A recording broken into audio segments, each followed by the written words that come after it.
Torghast needs loot, among other things, quite desperately. The most prominent solo-friendly, hope-inducing system of Shadowlands that we as casual solo players very much keep our fingers crossed for. Finally, I got a chance to test it on beta servers as invited by Blizzard, and finally I can share my already fairly educated opinion on this system. I'm a big fan of the solo progression systems such as Horrific Visions were in BFA patch 8.3. Torghast is a similar thing, at least it's lining up to be. I have a lot of good to say about it, and I have a lot of criticism and a lot of suggestions on how the system can be improved. If you're okay for that type of video, for that type of narrative today, then I hope you will enjoy this video and like it and subscribe if you haven't already. So let's please jump into this. I will show you some Torghast footage. This is, if you treat it as spoilers, this is spoilers, but Torghast is, we all knew it's coming. It's a procedurally generated content, so you will not really be spoiled. You will just see the process of how I go through Torghast. That is your warning. I'm gonna disappear in a second and we're gonna talk very honestly about what's good and what's not so good about Torghast. Thank you very much for your support, everyone. Let's talk about it.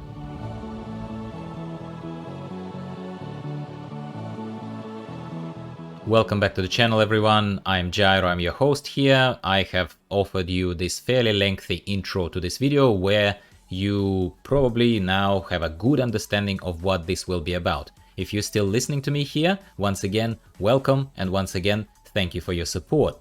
So this video is, as I said, going to contain a few praises, a few points of criticism, and quite a few suggestions for Blizzard if it somehow reaches the right ears of how I believe, honestly, as a casual player and as a very dedicated content creator to World of Warcraft, how do I think this system of Torghast can be improved going further into Shadowlands.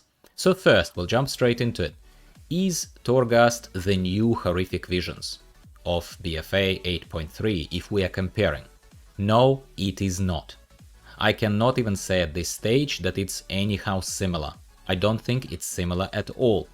I would say that from the system, how it comes across, from how Torghast is put together, at the moment, I would say it looks even more like Island Expeditions rather than Horrific Visions. Very, very loosely. Please just stand by. I hopefully will give you more details that will allow you to understand why I'm coming to that conclusion. So yeah, it is closer to Island Expeditions conceptually, spiritually is a good word to describe how I feel about it, than Horrific Visions. And this is not a good thing, in case that is not coming across loud and clear. And now, is it better than Horrific Visions? Well, I kind of already answered that question. However, in all fairness, I'm gonna say, look, as an evolution of solo-friendly, self-paced progression, evergreen content that Blizzard so desperately tried to introduce over many years into World of Warcraft to give the game this kind of sense of eternal youth without investing too much time, no. From that perspective, no, it is not. It is not better than Horrific Visions. It just feels very, very, very different. Now, what is good about Torghast? Let's start with the good, because there is certainly enough good about this system. What did I see as a casual, mostly solo playing person who made Horrific Visions my main game in BFA patch 8.3? So what appealed to me? And if you're similar to me, I think with kind of now semi-educated, more educated than not, position, I would say it is likely to appeal to you. So first of all here, it feels very Diablo-like, in the best sense of the word. I'm suggesting that. I know that a lot of even casuals and more hardcore people mostly, who feel very territorial about World of Warcraft, I know that a lot of voices on the forums and social media everywhere were criticizing any attempts of World of Warcraft team to introduce anything Diablo-like in World of Warcraft. That was years ago. That was before World Quests were introduced, for example. I was not among those people. I still think that Diablo in itself is a fantastic, amazing game, and I think that some elements that are tastefully, properly, and that is a key word, my friends, properly migrated into World of Warcraft, I think they benefit us as casual players overall. So I am a fan of that. So Torghast feels very Diablo-like. You walk in and you feel like, it is not World of Warcraft. It is something very hybridy, very Diablo-like. And I'm talking primarily here about the overall feel, about the atmosphere that the tower gives you. Sounds, music, elements of design, sense of danger and hostility, overall hostility of the environment. And it's not to say that Horrific Visions were particularly friendly, they were hostile as well, but here it's a bit different. Secondly, I'd say it's certainly fun. It's definitely fun to grow in strength as we gain Anima Powers. And if you're completely new to the coverage of Torghast, well, I'm honored to be the first person who introduces Torghast to you then.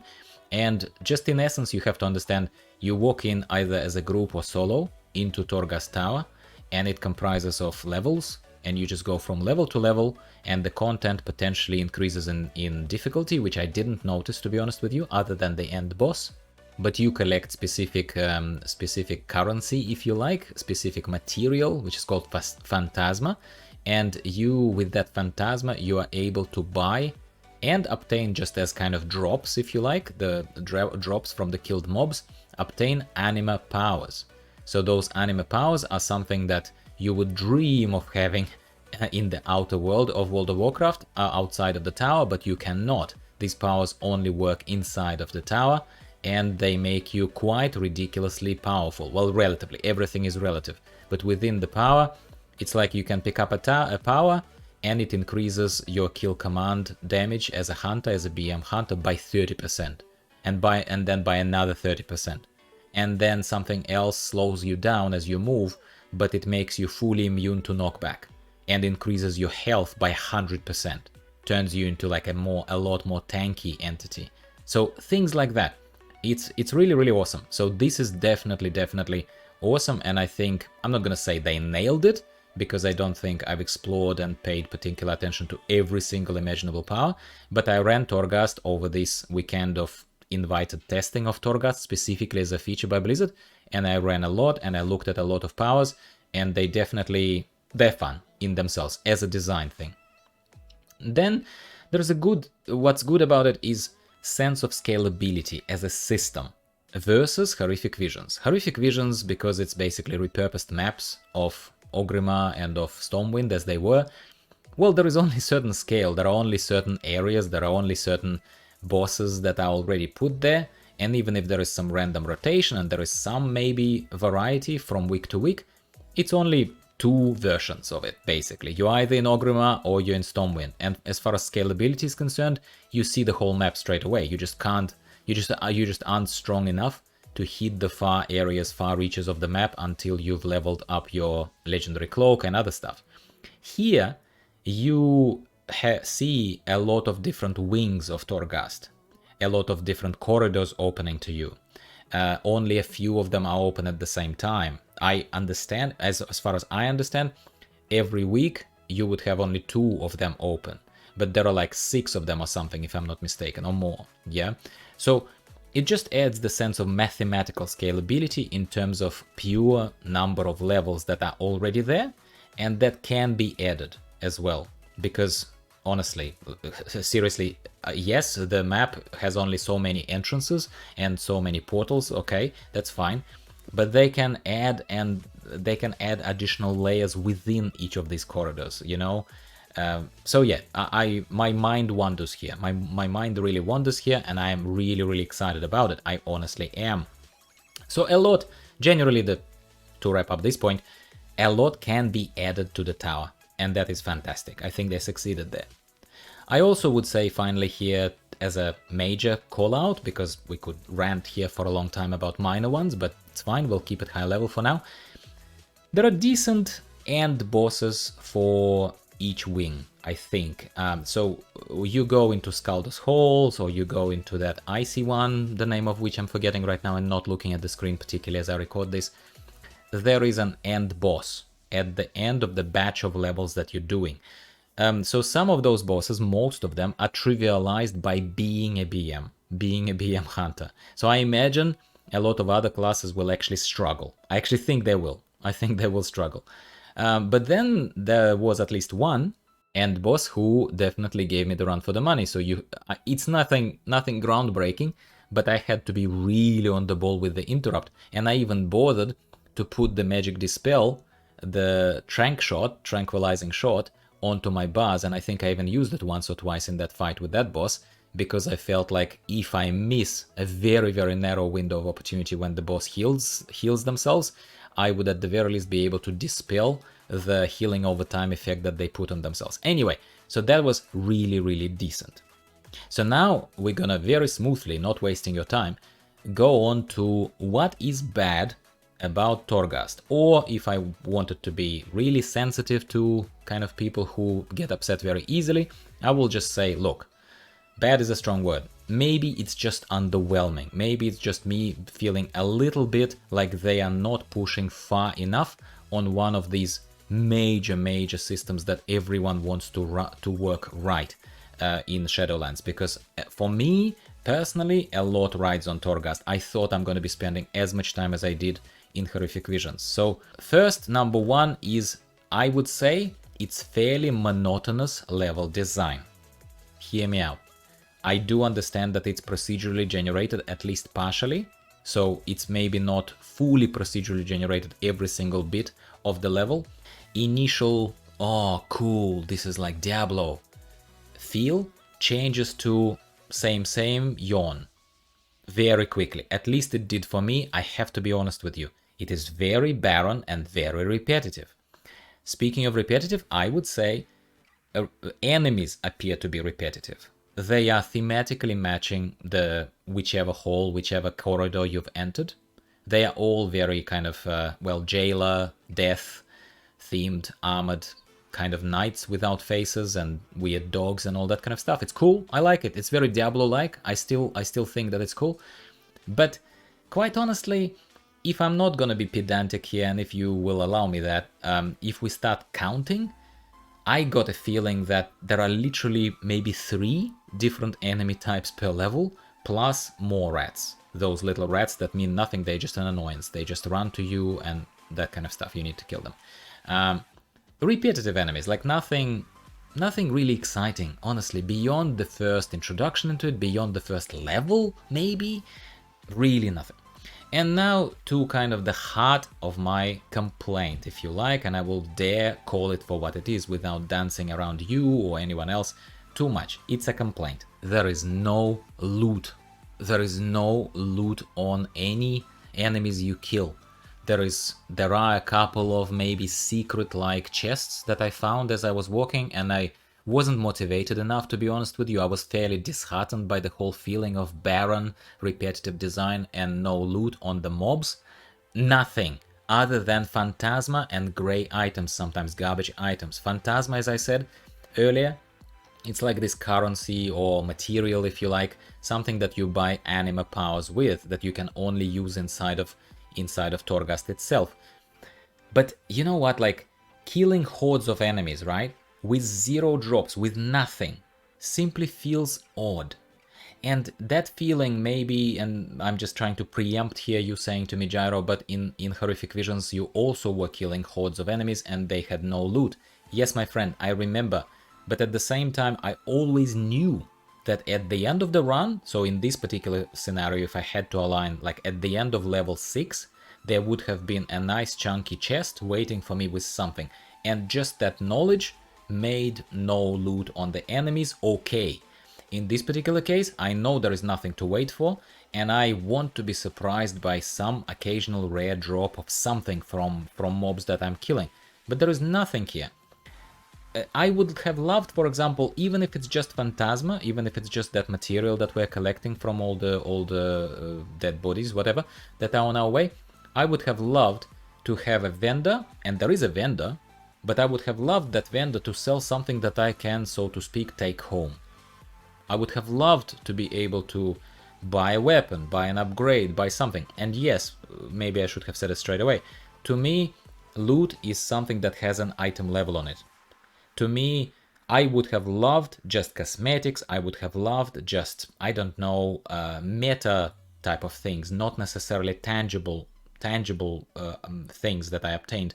I would have loved just titles, pets, transmog. I love that stuff. I love that stuff, and I know that that's what everybody loves.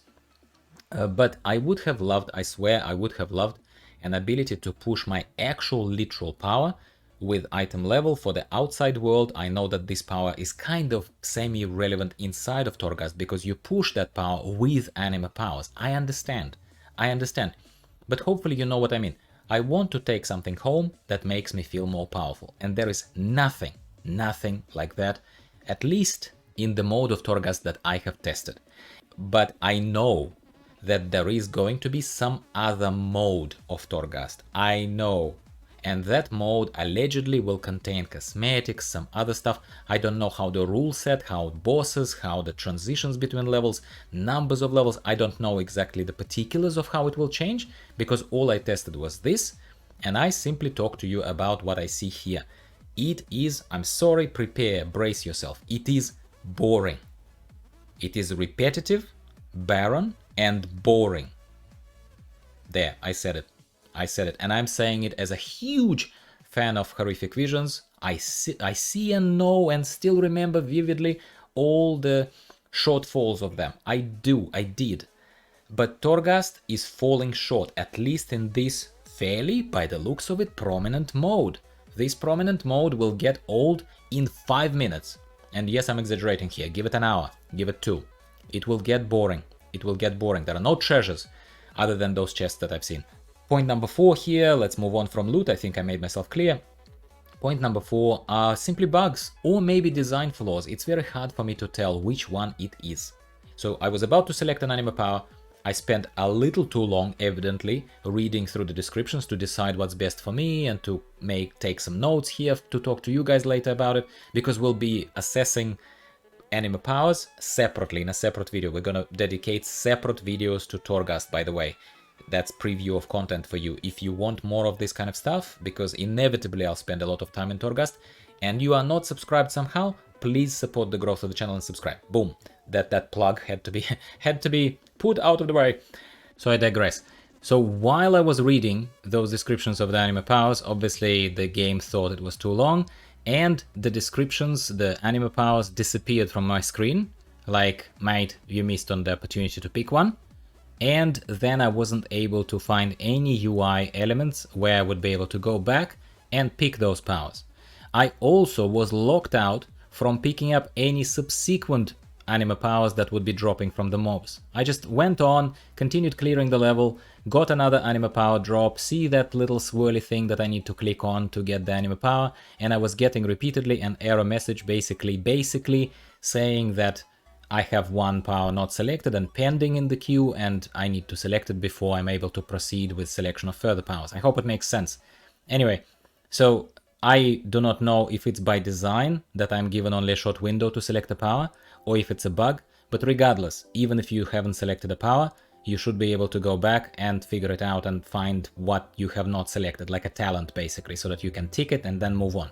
I hope it makes sense. Logging out of the game and back in, by the way, fixed that for me, which is why I'm thinking that this whole lockout is definitely a bug. And that's probably the biggest bug, the biggest design kind of flaw that I've encountered during this period of time, but it suggests that there are probably more of those that need to be ironed out, but that's just quality of the content. Another thing that is more of a usability issue, which I think is quite important to us casuals and generally, well, general population of World of Warcraft who are not hardcore enough to not complain about anything and just take it all on the chin. In that vein, I have to also say that usability is suffering from you having to loot every corpse for Phantasma, for that material that I keep mentioning to you, for that thing that you used to spend to buy Anima Powers. When you shoot jars, I'm sure you have seen in the footage behind kind of all these jars that I sometimes shoot, like we break jars in Diablo. So when these jars break, they all send these swirlies of Phantasma automatically to you. So you pick up Phantasma from those jars. I think that that's exactly how the Phantasma needs to be picked up from the corpses. Because if there is no loot, no valuable loot on the corpses, at least don't break my experience, don't slow me down artificially by making me loot every single corpse just to pick up 2, 3, 4, 5 Phantasma. It just becomes tiring and becomes old very, very quickly. So I already started saying, kind of, I suppose, alluding to how I would improve Torghast going forward.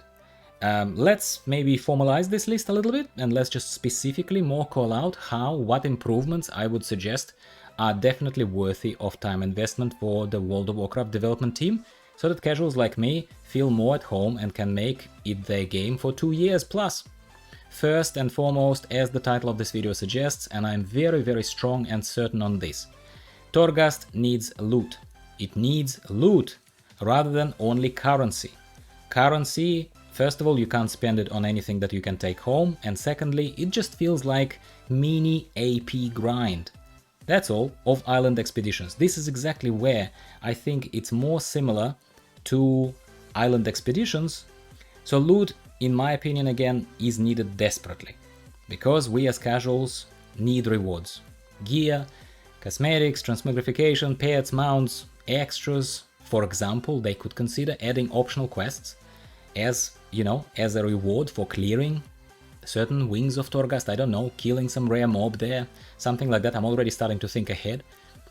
And obviously legendary powers, which I know some designs or some, I don't know what to refer to them as, blueprints, I guess, memories that contain those legendary powers can be obtained somewhere from Torghast, possibly from other modes, maybe they've already done it. But this one felt completely meh and completely barren. People like us need alternative gear progression systems. Horrific Visions, for example, was that alternative gear progression system that didn't even give us too much gear. In Torghast, we need to have that alternative gear progression system, which right now Torghast is not. Shadowlands already feels very stingy on loot distribution, or at least from our current sort of beta-facing and limited, no doubt, limited viewpoint. I'm not claiming that we have seen it all, I'm not. I'm just talking about what I've seen.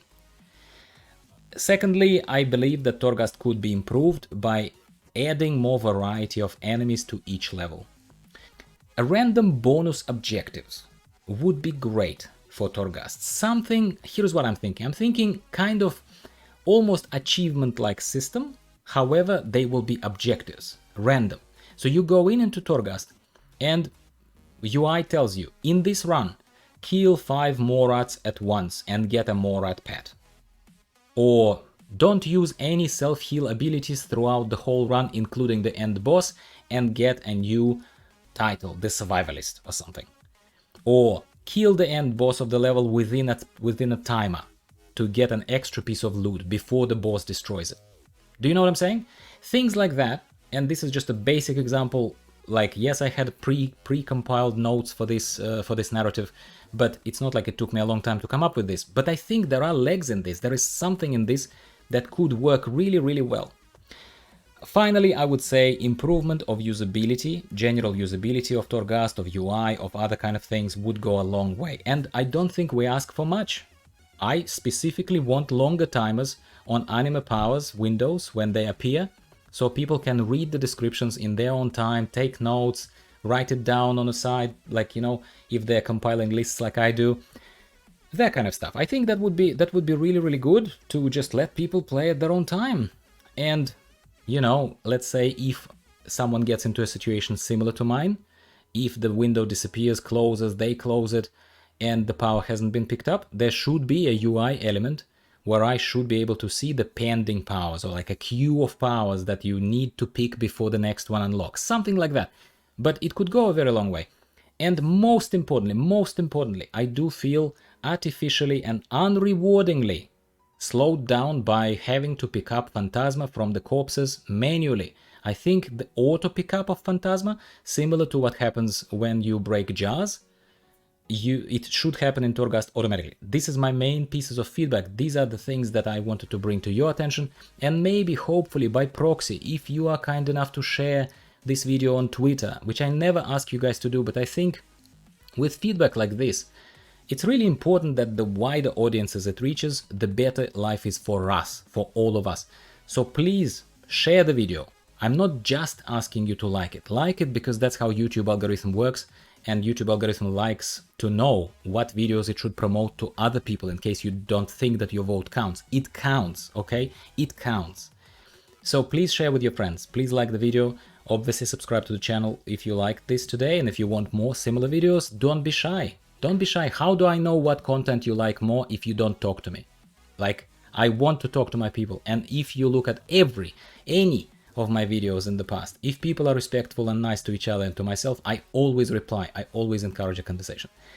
That is, my friends, how I'm going to wrap up this video today. I really hope you enjoyed it. I really hope you took it as an example of honest feedback provided. It was a bit long. Hopefully you used the table of contents, and hopefully you'll come back for more. In a few days' time, we have videos twice a week going strong into Shadowlands. Please join our club. See you later. Bye-bye.